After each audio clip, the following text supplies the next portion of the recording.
I discovered that it has a whistler in it, and it just sounds like a mortar. And he hit this fucker in the back of the head. So fucking hard. This came from the Dollar Tree?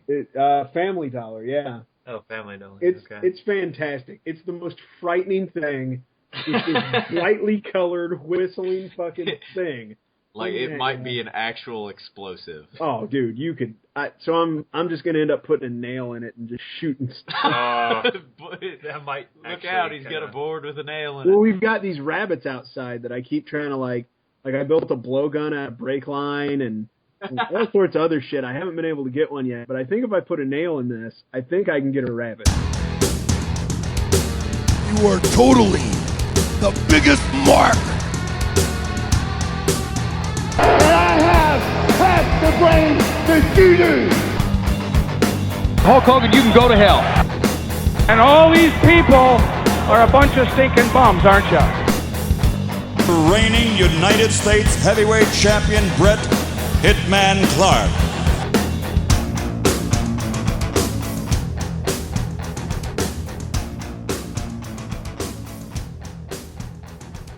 Welcome back to the late Nitro Party. To the late Nitro Party Podcast. I'm Zach. I'm joined with Clay. We got Grant on the other line here. Hey, kids. From St. Louis. Yay. Yeah. Well, don't tell him where he lives. Now they're going to come harass him. He lives exactly in St. Louis. Go find him. Okay.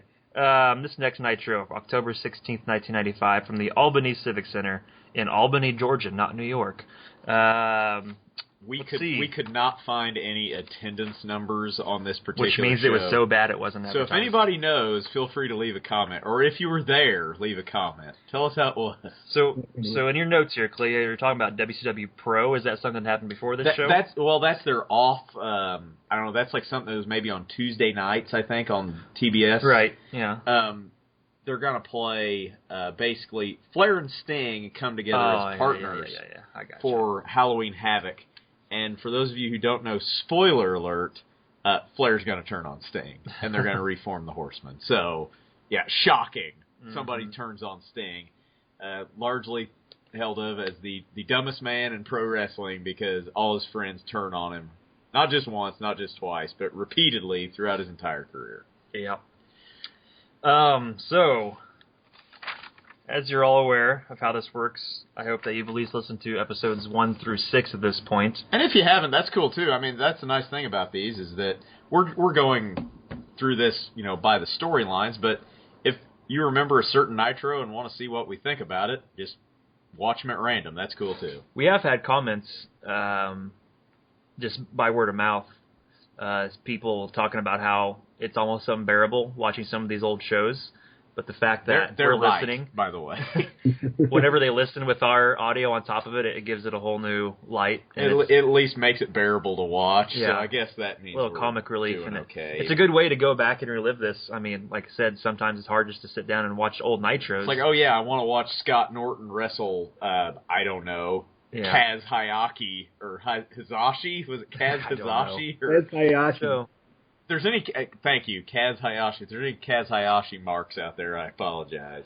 So yeah, just a little feedback there. I thought I'd share with everybody. So either way, so bring up your episode on the network. Wait for your ads to be finished and press play. In 3, 2, 1, play.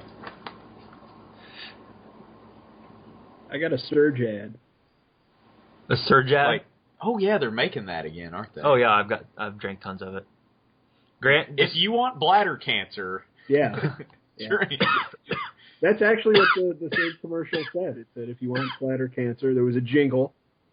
Hey, good people at Surge, if you want to send us a case after we've just said that your product causes bladder cancer. Hey Grant, whenever you start, just let me know and I'll tell you how many seconds we're in, and you can just kind of fast forward to maybe. What? No, I didn't actually get a commercial. Oh, I thought you were talking about the ad before the show. I was being clever. Oh, well. A lot of empty space in this arena is what I'm noticing right now. Yeah, there's a lot of open around space. Yeah. Looks like it's in an old hockey. It's in a hockey rink. Yeah, Albany, Georgia. Apparently, Albany, Georgia probably has like a minor league. This freaking dog. That dog is terrified. What kind of dog? I don't know anything about dogs.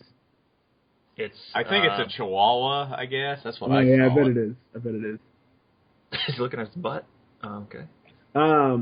Storyline question: Do we, the audience, do we know who Eric Bischoff is in the company, or do we just think he's an No. At this point, he's just a At this commentator. point, it'd be like in the late '80s when Vince McMahon was just a goofy announcer, and we didn't know he ran the company. Well, then I'm sure there's a lot of people at home wondering why this guy doesn't get fired.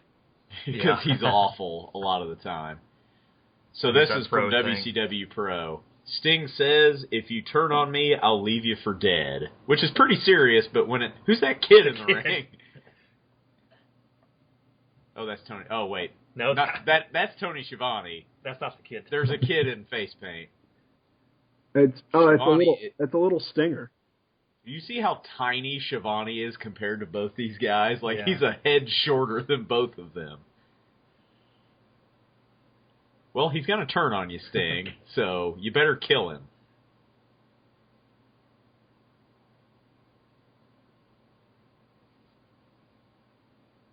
Yeah, there's not very many people. Maybe that's why I couldn't find attendance figures on this, because it was so embarrassing they didn't publish it. They never posted it. Well, and you see they don't even have, the floor's not even full. There's a big area. Everybody shut up so we can look at Kimberly Page. Yeah. Damn it. That's my childhood, right? That's puberty. That is walking puberty right there. Look at them. Okay, anyways. This is he's going, there we go. Oh. The mascot takes a bump. Heel DDP is actually kind of he's fine. He's the TV champ this time. For our first time seeing Diamond Dallas Page, he'd go on to be a 3-time heavyweight champ for WCW. This gimmick started with Scott Hall when he was at WCW as the Diamond Stud. Right. Well, he was his manager, right. Old man right there. Started wrestling when he was 35 years old, which is ancient. Super hard worker. They said that, it wasn't just a gimmick of him watching footage and all that, but that was for real. He really wanted to get better. I mean, really a blue-collar type guy was his gimmick later on. This is before he has his Nirvana, his self-high-five music. Right. He had some other music at this time. Just generic. So this guy at this time is one of my favorites. Johnny B. Bad? Johnny B. Bad. Are you serious? Oh, man, I love Johnny B. Bad. What the hell's wrong with you? Well, I bet your grandma loved him. He had a glitter cannon, and he had those little kiss stickers that he'd put on people. Yeah. And he really does look like Little Richard. So. Oh, he does. So this is what I like about this match. What I like about this match is that it doesn't happen.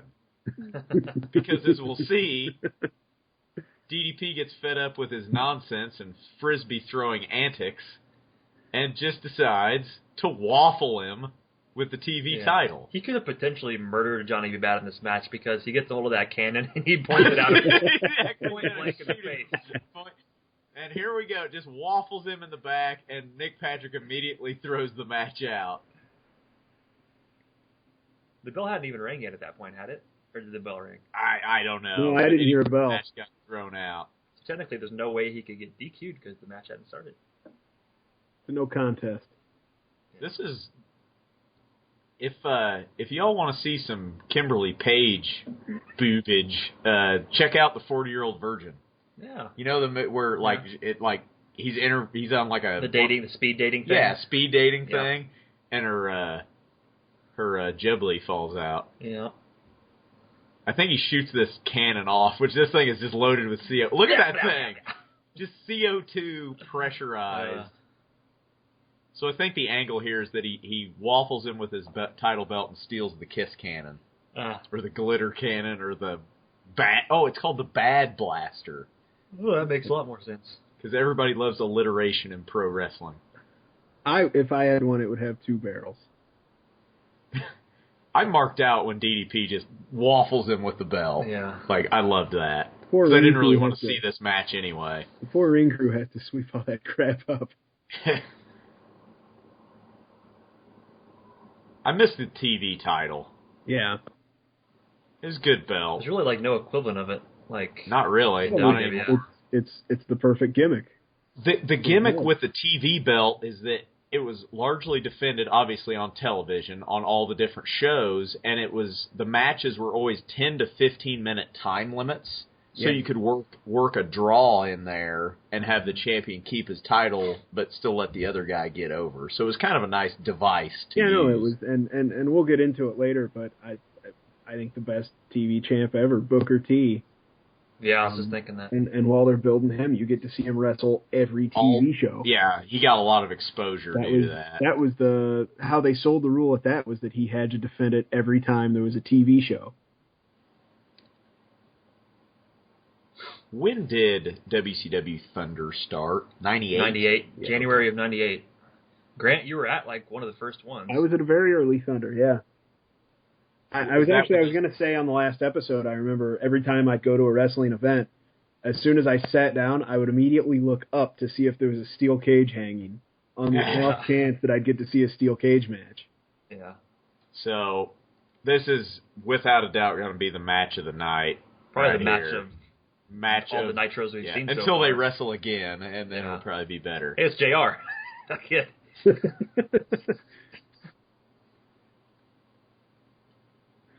But, something I just noticed, there aren't a lot of signs in the crowd at this point. Yeah, maybe I remember a couple episodes ago we had a Hogan Sucks sign in the front row or something like that, but we don't see a lot of signs. The thing is, every sign was Hogan Sucks, and Bischoff had to confiscate us. You may be more right than you know. Once we get into the Monday Night Wars, hot and heavy, there's nothing in the crowd but signs.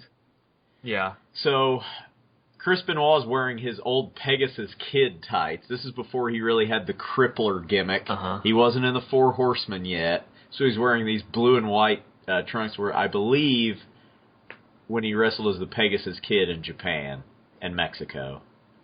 So, elephant in the room time, folks. Chris Benoit, your thoughts? He's a great wrestler. He went nuts and he supposedly killed his family. Guy killed his family than himself.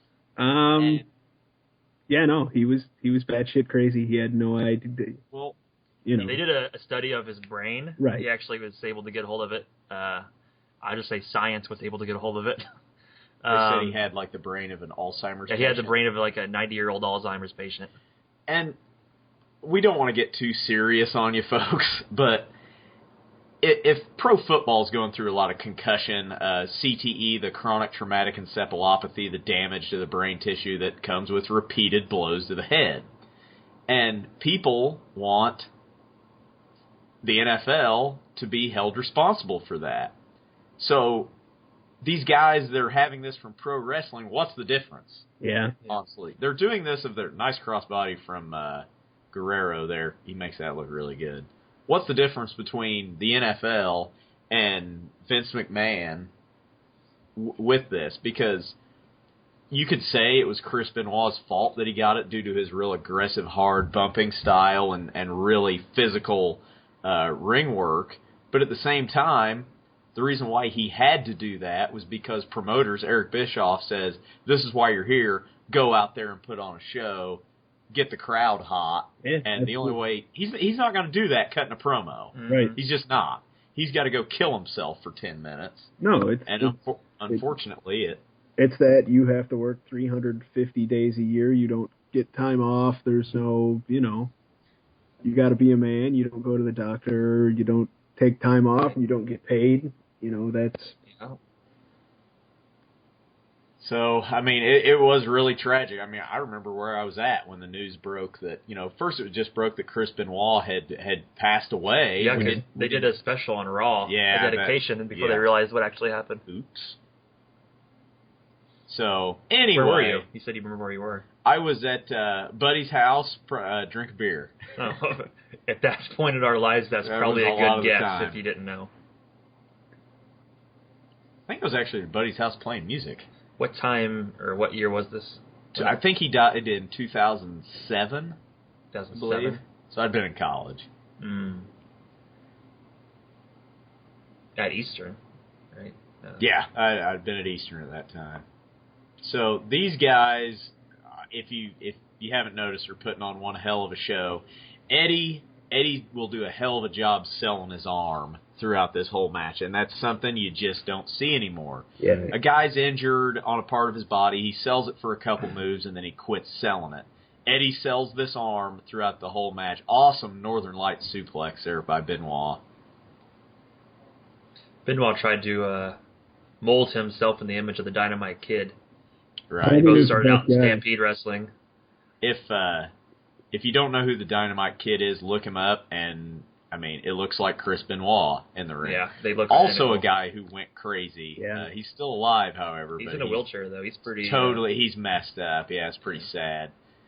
Largely thought of to be one of the most insufferable pricks in the wrestling industry, though. He's just the British, Everybody hated this guy. Yeah. Except for Chris Benoit. Benoit loved him. Mm-hmm. Bruce Billington? Is that his name? Tom Billington. Tom Billington, that's right. Good match. Other than the very ending of the story, both these guys go on to really good things. Yeah, WrestleMania... Not in this promotion. No, both these guys reached about U.S. title level status in the company. This is something to where, WrestleMania 20, both of these guys were world champ, and within 3 years they were both dead. Benoit becomes a Horseman, which actually that's pretty prestigious. Yeah. Guerrero becomes the leader of the LWO. What's wrong with that? I'll be honest. I'll admit it. I always saw Benoit going on, doing something good. I was always sold on him. I wouldn't have guessed Eddie. I'm the same way. I never I enjoyed Eddie. I'm glad he did. He earned it. He did a good job. He, every bit deserved that and earned it. But no, I really wouldn't have ever guessed him to get over that well. This is one of those matches, we're not describing a lot of the action, and honestly, it's because these guys are moving too fast. There's too much stuff going on. They're fitting a lot into... This is only maybe not even a 10-minute match. They get a little time to do their thing, but both these guys, just go back and watch this match. Anytime these guys get together, it's pretty awesome. Yeah, no, this is what wrestling should look like. Yeah. Very real. Benoit's selling style and even his offense, too. It portrays it as very high impact, real. It looks like it hurts because it does. Guerrero's a third generation wrestler? He's at least second generation. His father, I believe, was Gory Guerrero. Gory. It wouldn't surprise me if there was a Mondo Guerrero or something. Yeah, from way back. You're probably right. My Lucha Libre history isn't what it should be. Nice toss there. Yeah. Yep, just a straight. What's the judo throw? That's like a uranagi or something like that. Oh, someone hates us right now out there. Yeah, I'm sure that's probably not right, but.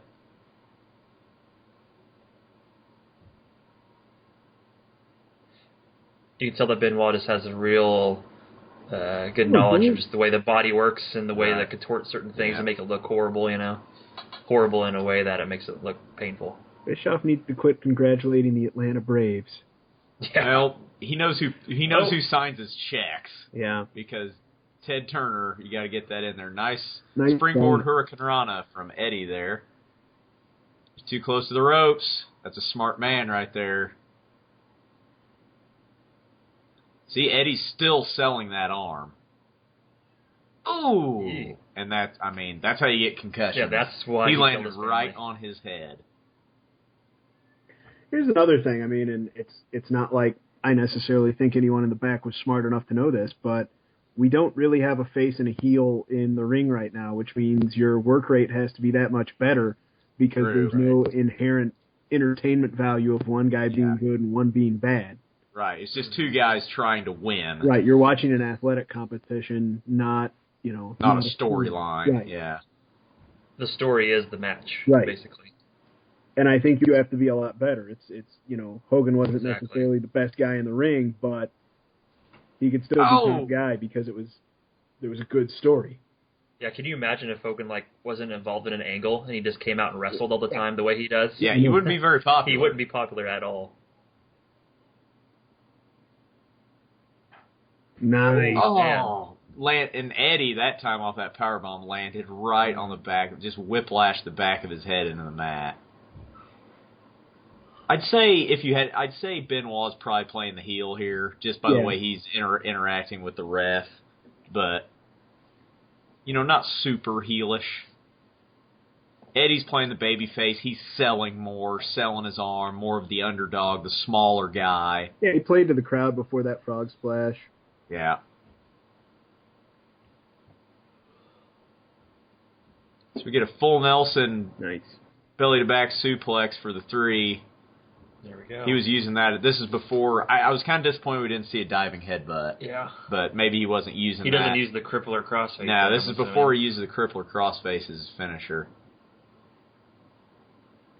Good match. No, it's the best match you'll see. I mean, on this show with the amount of time allotted, that's as good as you can hope for. And they will. Both of these guys will go on, especially Benoit. And I know I've mentioned this before, but I was always a big fan of the WCW mid-card.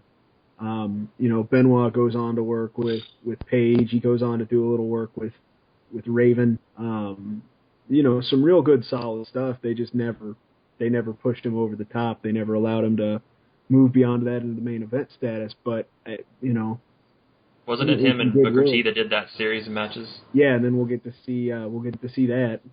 Was that for the TV title? I think it was the TV title. Yeah, that's for the TV title, and then Best of 7 series. That's one of my favorite ever. Is that? Well, they gave Benoit the world title, the day he quit. Right. He wanted that pay-per-view, and then he quit the next day with all them other guys. Went 01, went to or 2000, I think, went to the Fed. Yeah, the Radicals. With a Z. So this match right here that we just watched, Benoit's talking about it right now, or Bischoff's talking about it right now. This is the birth of the cruiserweight division right here. They plug how they're gonna start the WCW cruiserweight division, and these two guys are going to be featured in it. So this is all you could argue. This is the birth of that division. Was that match? Did they ever have a light heavyweight title before this? If they did, it would have been back like when Bill Watts was the NWA days. I don't believe they did. Yeah, I don't think so. So $1.49 a minute.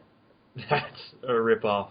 And see, the internet wasn't huge yet. In fact, not many people had it in '95. You could run up a serious phone bill if your little, I'm sure a lot your of kids bastard got their kid gets a hold of that. Pounded. Minimum wage in 1995 was $4.25. Oh, that's a lot of money. A gallon of gas was about $1.05. Yeah. It wasn't even that though. The gas. I remember when we turned 16, it was gas was $1. Gas was 98 cents when I got my driver's license. Yeah. Dag nabbit. A soda in a machine was 45 or 50 cents. A candy bar was 50 cents. Mm-hmm. I remember, you could get, for $1, you could go to the gas station and get a drink and a candy bar. So we get Mean Gene hawking his hotline, and we get the Giant and the Taskmaster coming out for what is sure to be a absolutely riveting promo. Mm-hmm. Jimmy Hart should have been with the Giant. So, which he actually will manage him. Jimmy Hart will manage the Giant later on when he's world champion here in about a year from now. I think it would have made a lot more sense to have Heenan be his, since they're going with the angle that he's Andre's son. That would have been a great angle. That would at least, and Heenan could talk for him. So one problem I got with Kevin Sullivan, look, I don't want to sound like Hulk Hogan here and just bitch about small guys, but when you're the same height as Gene Okerlund, I don't believe that you're going to whoop anybody's ass. Mm-hmm. No, not unless you're just an absolute fire plug in the ring. Athlete. Yeah. Unless you're a fit Finley in the ring. He's just slow and plodding and just doesn't impress me. Yeah. And that's just me. People out there might love Kevin Sullivan. If you do, we want to know why. Or as I almost called him, Kelvin Sullivan. Kelvin Sullivan. That kid in the back he stopped. I could give two shits what he's saying right now. It's, okay, darkness, and we're evil, and I have face paint eyebrows, and... That lady with binoculars over his shoulder. That's kind of funny. I can't see you, Kevin Sullivan.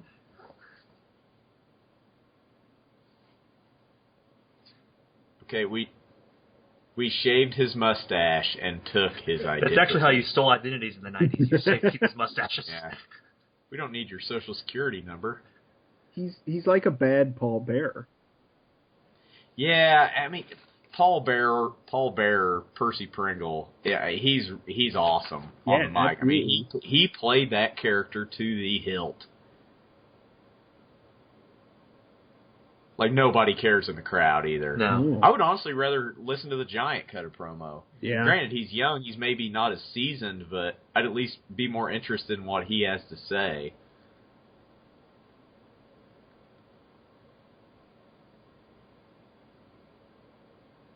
I love the new and future. I love Sullivan's, like, New Jersey accent or whatever that is. It's like, ooh, I'm evil, but I have this, like, you know, mobster accent. He's trying to hold his hand.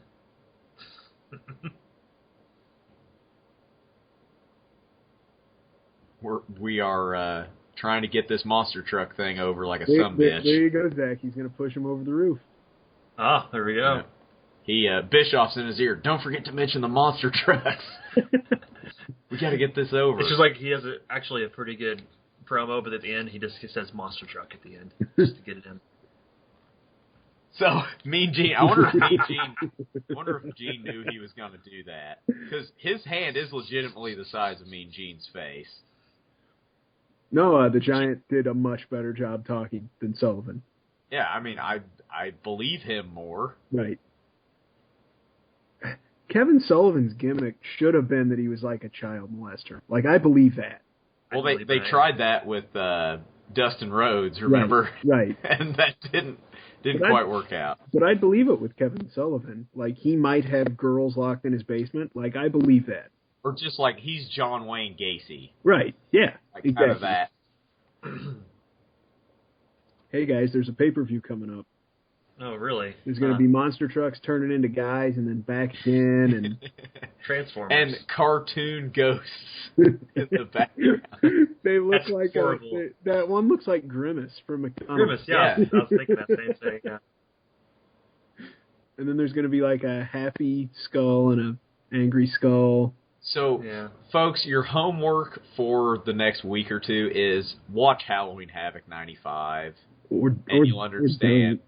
Well, no, I think it's actually pretty important to watch to understand how bad things were so at the time. We've got right there in that little video package, we've got, in the one before this, it was Hacksaw, and then it was Meng, but it was Meng wearing a tracksuit.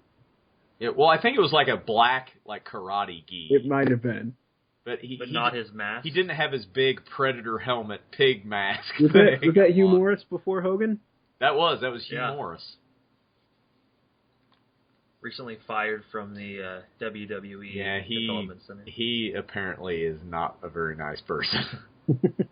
No, he basically he's a trainer from like the territory days, like old but school. Now it's not PC. Yeah, you just can't do that anymore. You can't be like, you know, Dick Murdoch in today's society. So Bischoff is bitching about Disco Inferno being out here, yet he's the one that plans all this shit. I love how he says something like, he's not supposed to be out here, he's not even on the roster, but he had a match like 2 shows ago. Then why is he not being beaten by security with billy clubs? You know, I do like at least when he comes out, they're like, no, there's something scheduled for this time block. Right. Get out of here. It's like I see. Meng, if this was a shoot, probably would have just murdered him on the spot. Right there. I don't really like his hoodie / mask thing. I want to see the big Predator mask. So is he not a member of the Dungeon of Doom anymore for some reason? No, he is. Oh, he is. Okay. Yeah. Can you imagine trying to get that Predator mask through airport security? Yeah. I mean, at that time, you probably could anything, but still, they're going to have some questions.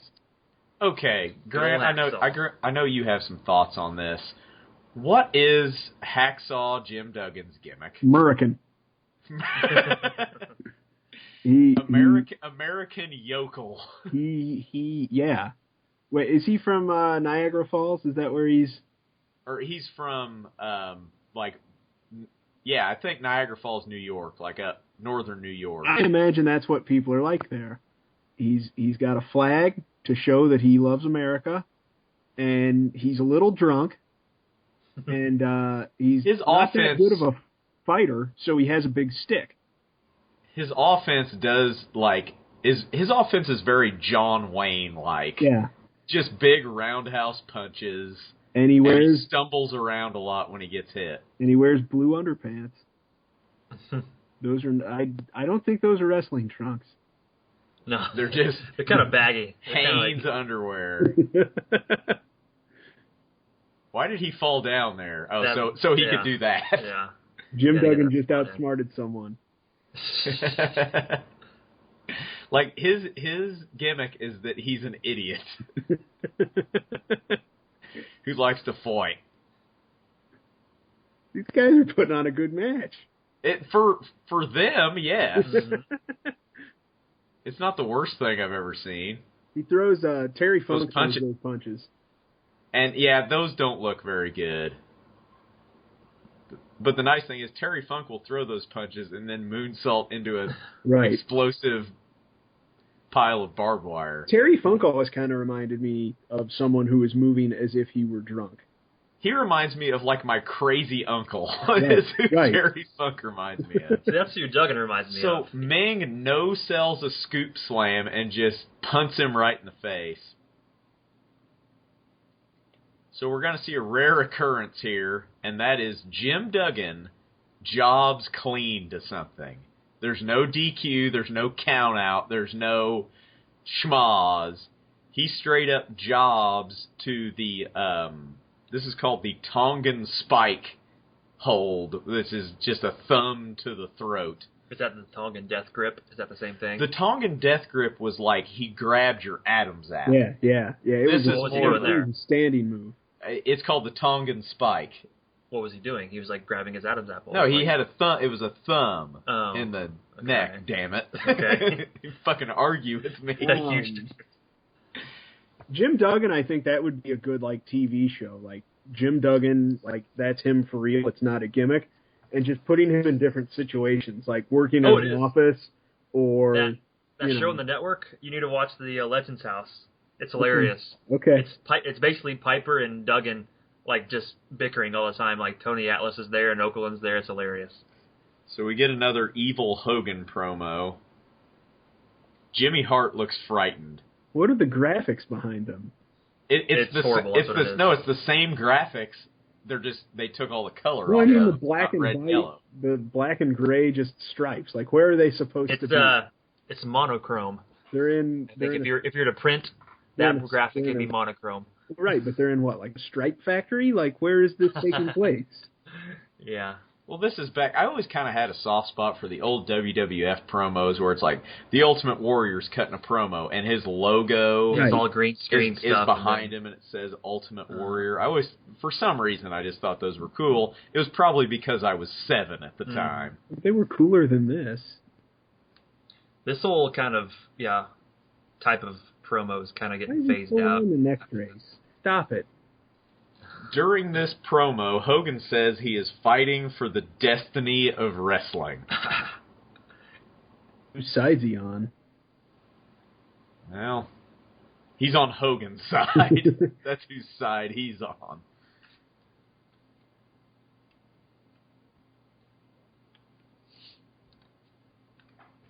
Still playing up that the Giant is the son of Andre, which, if you don't know already, spoiler alert, that's a work. That's not true.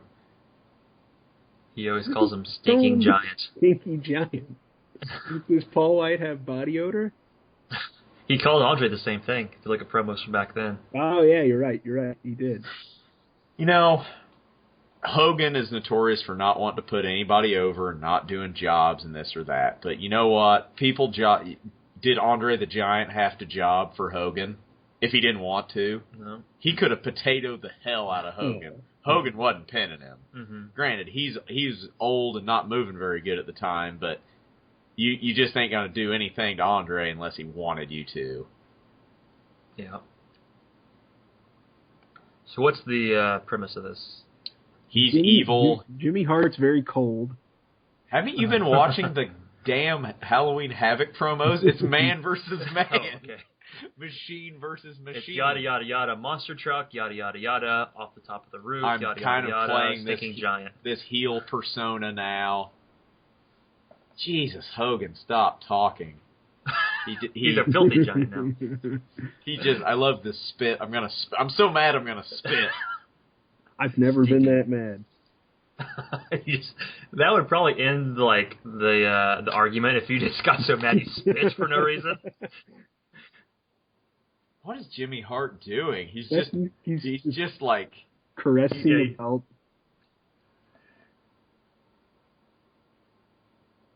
Oh, he's gonna bury him. Where? You don't have a permit for that. In an empty lot somewhere in Detroit. People. He's gonna push him off the top of a building, then go down and bury him in the middle of Spoiler Detroit. alert, that shit really happened. Well, that was... Yeah, I don't know. That was about 4 minutes of my life I'm never getting back. Here you go. All right. Double A finally gets an entrance.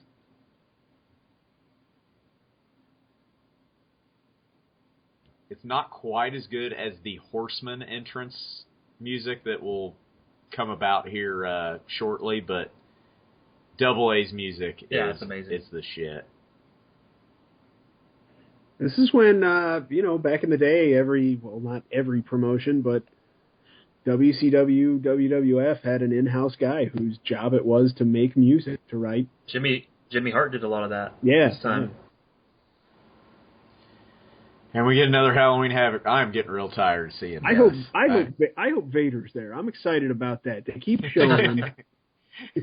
You're going to be disappointed. It's like he's not with the company anymore, but they're too cheap just to make a new promo without Vader in it. Right. They just keep running the same thing over and over again. I actually think they can do that because he hasn't officially been fired yet. Oh, really? Like, he's still technically under contract. They just took him off TV. Also, and don't forget,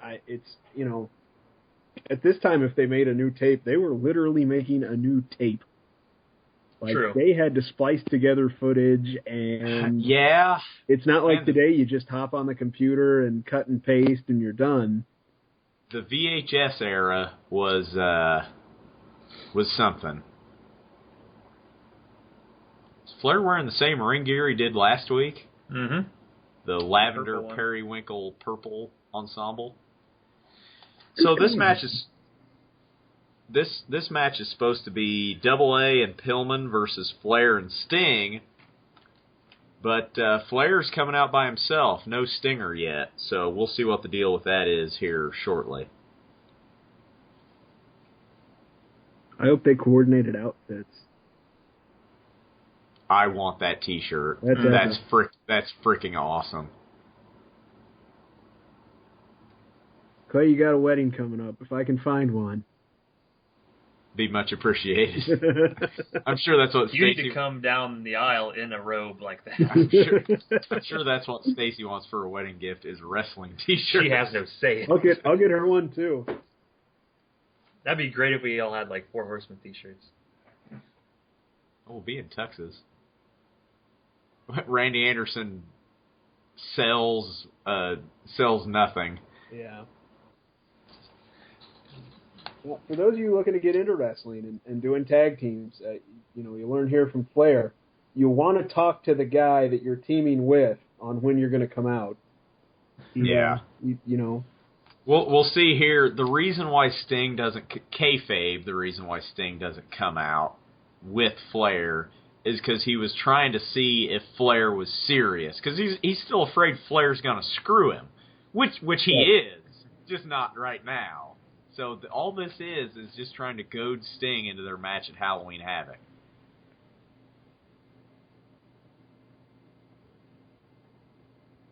Oh, there you go, Bischoff helping you out. Yep. So that's what they're selling. Sting will come out here in a bit, but he's just seeing what Flair's got.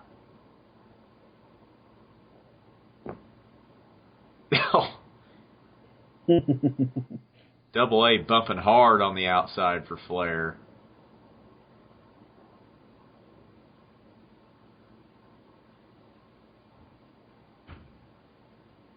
the most over guy in the company, and they aren't burying him too bad right now, but in the coming months and year... Yeah, well, Bischoff hates him. Yeah, him and Bischoff don't get along.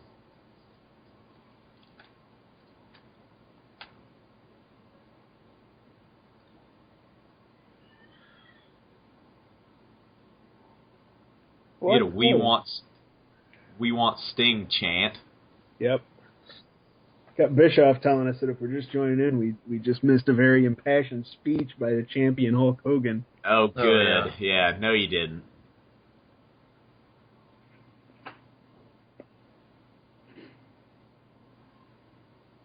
Double A, I mean, he's got the body of just a beer-swilling, just doesn't look like he's doing a whole lot of crunches, but the guy can wrestle a 40-minute match and not get tired.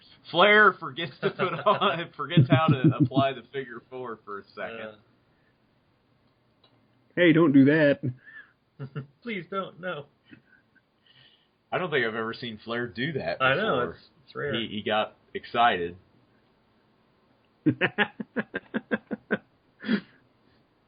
I'm laughing because this is entertaining.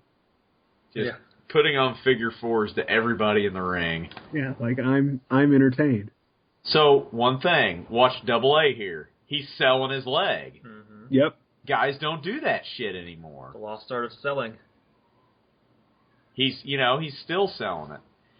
So, something I've noticed, that's about the fourth time Flair's hit a top rope move since the start of Nitro.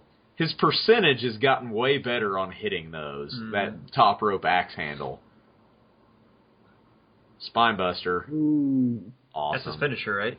I think he was using DDT as a finisher at this time. The Spinebuster was kind of this. Look at the crowd go nuts. So there's Sting, and the crowd popped like crazy for him. Hilariously waiting for the tag. Yeah.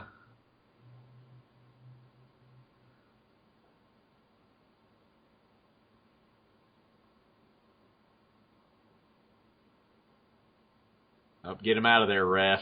We have rules. So the other team can double team him.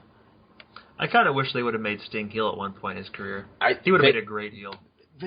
Yeah, maybe, but the crowd wouldn't have it. They wouldn't let it happen. The crowd would never let that happen. He's one of the few people in wrestling that they tried and they could not turn him heel. Well, it's like Steve Austin. He never changed from babyface to heel. Fans just started to cheer him. He never changed the way he acted or worked in the ring, exactly. Yeah. I mean, he just got over. The fans started cheering him.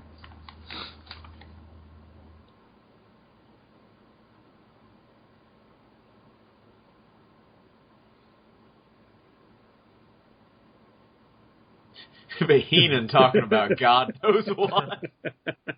What the hell was that? I want that old Sting t-shirt with the pink scorpion on it. Uh-huh.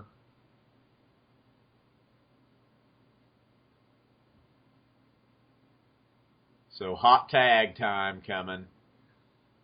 Hey, and here's a ring full of guys who can work a tag match as well as a good singles match. Yeah, That's probably the biggest pop we've had on Nitro so far, was that hot tag. There was kids jumping up and down in the crowd. For that. This is the first time you've had this kind of talent all working the same show in the same Yeah, that's league. true.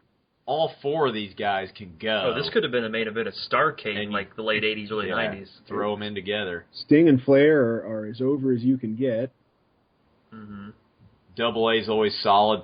This is kind of the height of Pillman's in-ring career, and, you know, his mic skills and everything have really come together.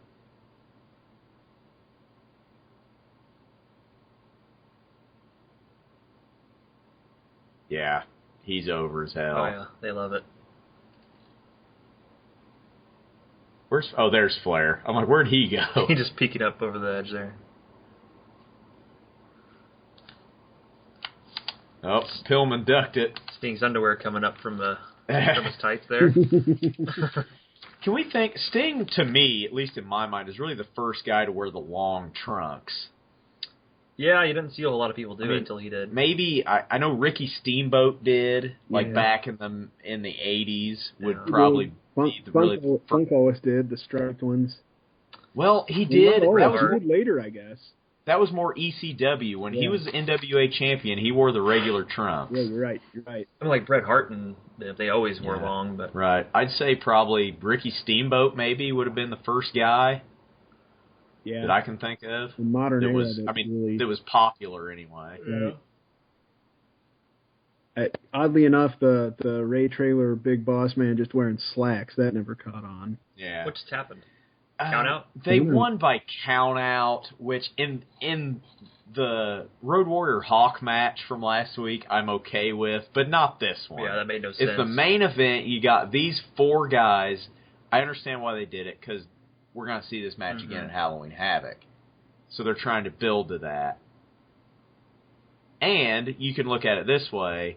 If this whole ploy is just to screw Sting, why should Double A and Pillman take any further beating than they have to? I don't think it was a ploy. I think Sting gets screwed because he didn't come out there at first. Yeah, that's possible. That's a good way to look at it. I mean, Sting he gets what he deserves. I mean, I love watching him in the ring, but his character is like, you're just too damn gullible, dude. Let's just listen to Flair for a bit. No, Sting's talking first.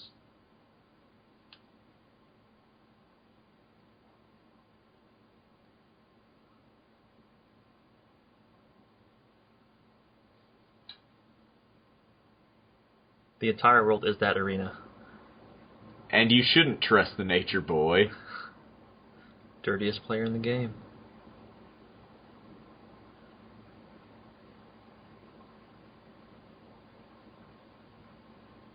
I'm excited what we're going to get to see out of Sting in the next year.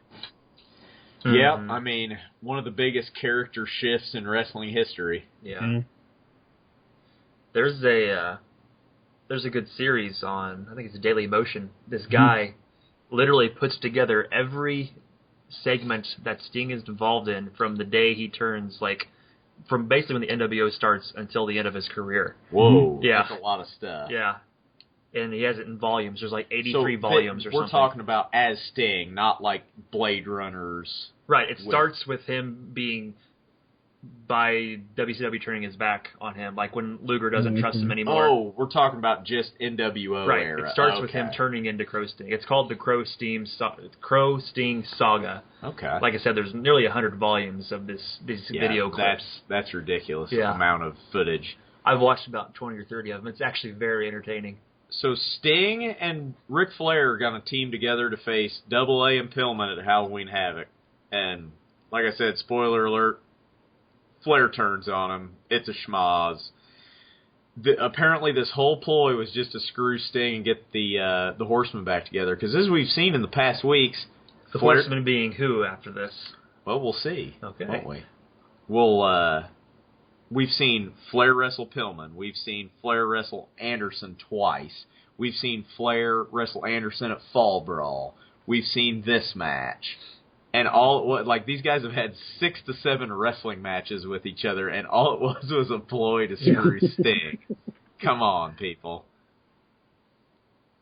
So the outro doesn't take near as long this time, and that's this show. So next week we're going to have Luger and Flair versus... Luger and who was that? Sting. They're gonna wrestle Harlem Heat. I'm excited. Dean Malenko versus Chris Benoit. That'll be an awesome match. Eddie versus Alex Wright. That'll also be good. And then well, Jerk Squarejaw is Hulk Hogan. Another episode in the bag. So what do we think? What are we looking forward to in the next couple weeks here? We got Halloween Havoc. I'm looking forward to someone getting murdered on top of a building in Detroit. I think that's going to be a good show. Next week will be the last Halloween Havoc, last Nitro before Halloween Havoc, and we will see the Dungeon of Doom's insurance policy. And we know what that is. Oh, I know what that is. Let's not give it away for those who have never seen Halloween Havoc. Watch it and feel basket in the amazement of what they come up with. I think most people know the storylines, but there's a lot of one-off stuff like that maybe if you're not our age or older, that you didn't catch. So So we will get to see the Dungeon of Doom's insurance policy next time on Late to the Nitro Party. See ya. Bye-bye.